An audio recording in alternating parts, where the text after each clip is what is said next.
Imposter syndrome can really stop us in our tracks. We have a creative dream, whether it's a book or a business or a blog. The thing is, we just feel like such a fraud. Here's what you can do about this.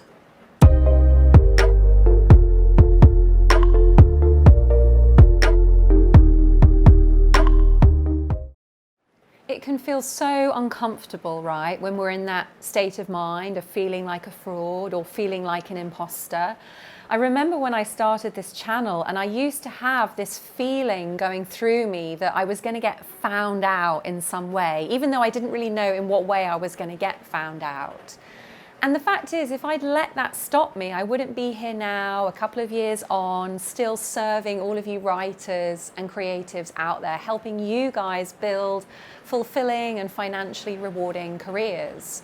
And so for me, this idea of imposter syndrome, it can either stop us in our tracks or it can be an amazing, powerful journey. And this is a journey that this channel is designed to help you take. So if you like the idea of having that support as you take that journey, then think about subscribing. I'm here every week to be by your side. So I want to share with you one thing that I've really noticed about this idea of being an imposter or feeling like a fraud. It's not there all of the time. So for example, when I'm making breakfast in the morning, I'm not saying to myself, dude, you're going to get found out. Or when I'm out walking my dog, I'm not thinking, mate, you are such a fraud. Or for example, when I'm hanging out with my friends, I'm not feeling like an imposter. So what can be really interesting first is to start to acknowledge when it does appear. For me, it crops up, for example, when I'm making videos, when I'm on calls, when I'm with clients, when I'm doing Facebook Lives, when I'm writing content, when I'm working on my books. So it crops up in all of the areas of my business. So imagine if every time it cropped up, I didn't take that next step. I wouldn't have clients, I wouldn't have this channel, I wouldn't have my business, I wouldn't be running my programs for creatives, I wouldn't be having an income, I wouldn't have had any of that. My life would simply have stayed exactly the same as it was that first moment that I felt like an imposter. So sometimes, even though it's challenging, it's really important to look at the truth, which is if I keep backing away from this feeling of being an imposter, everything is going to stay the same. That place that I want to get to with my writing or with my business, I'm not going to get there. I'm going to just keep making breakfast, hanging out with my friends, and walking my dog because those are the areas that I feel comfortable in. So here's where we start to think, okay, so it's turning up in areas where I want to make progress. It's turning up in areas where I want to develop my business or I want to get my content out there. So there's this sense of like, here's the imposter syndrome, but what's on the other side? So on this side, yeah, there's this like, I'm afraid I'm going to get found out. I feel like a fraud. But what's on the other side, right? What if what was on the other side was the same comfort that I feel when I'm making breakfast or hanging out with my friends or walking my dog? So that's the second thing that I found. The more that I come into that feeling of being an imposter, the more comfortable I get with it, then the more doing things like this does begin to feel a little bit like making breakfast because I get used to it. So every time we back away and we think, oh, I don't want to do that because I feel like an imposter, that thing that we're backing away from never gets to become familiar, never gets to become comfortable. But if we keep leaning into that fear, if we keep coming into it, getting more familiar with it, then suddenly we start to get comfortable with it and it feels less like a feeling of being fraudulent and more like a feeling that we can withstand. The other thing is that in that moment, it's okay.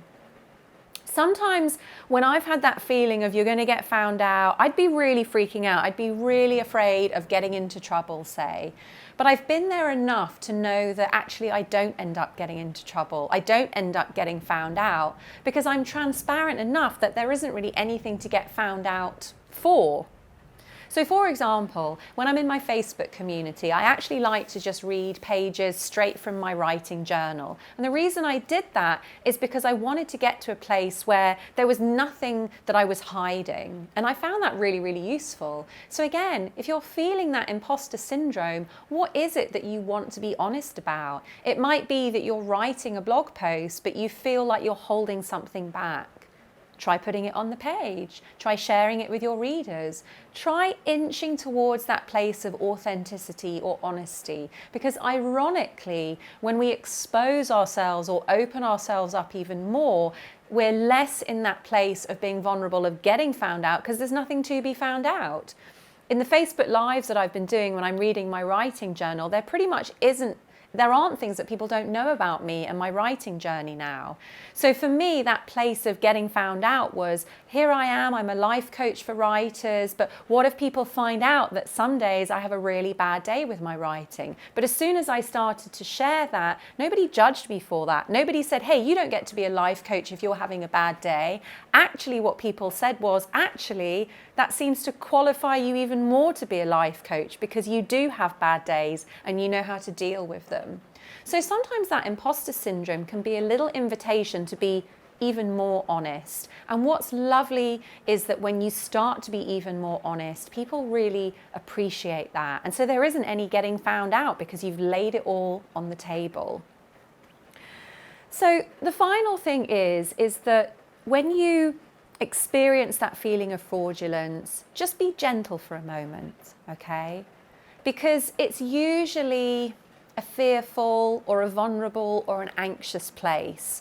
So yes, I'm giving you advice to help you move through it and to help make that imposter syndrome feel comfortable. But I also want to remind you to just take a pause. So when that feeling does come up, it's to just say to yourself, it's okay that I'm feeling this. And the reason that it's okay is that you're about to go into new territory. And so, of course, it makes sense that you feel a little bit fraudulent or a little bit impostery because you're about to go somewhere that you've never been before. So yeah, maybe you are a little under expert of going into that territory. So it's okay to have that because you're going to go into a new place and you're going to learn lots of lessons. So allow yourself to have that journey. Allow yourself to really not know anything and go in there with your heart on your sleeve and say, guys, I'm making this journey, but I'm only just beginning. There's not much that I know, but I'm really willing to push myself and I'm really willing to go there and put myself on the line. So I hope that one helps, folks. It's a tender area. I know how frightening that imposter syndrome can be. Let me tell you, I have felt it enough times.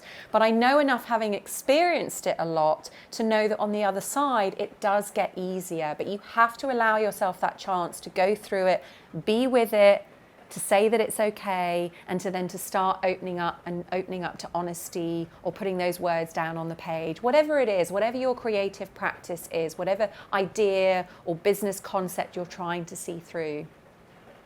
I hope you found that one useful. And if you like the idea of me sharing my private writing journal and you're not yet in the Facebook community, there'll be a link below where you can come find us. Come join in. We would love to have you. Take care. And I'll see you next week.